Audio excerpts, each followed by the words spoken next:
একটা সিগারেট।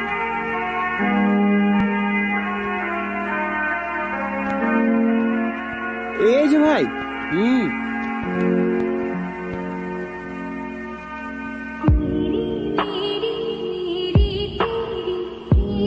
আমার সালমা কোথায় তাই বল। আমি সত্যি বলছি ভাই, আমি কিচ্ছু জানিনি। জানিস রে?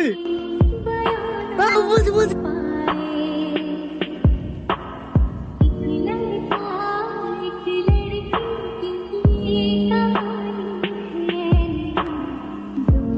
এ আবার কোন হয়ে যাস পা? রাস্তার মাঝে ভ্যান নিয়ে দাঁড়িয়ে আছে। এই শালা তার সাথে কোনো জ্ঞান আছে? এই শোন যা তো। ওই আরে কথা শুনতেছ নি?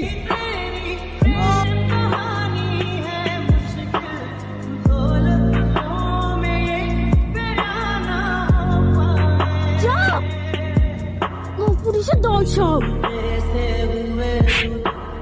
তুই যদি মেয়ে না হতিস না, পুলিশের হাতে না এইখানে তাজা কুরবানি দিত।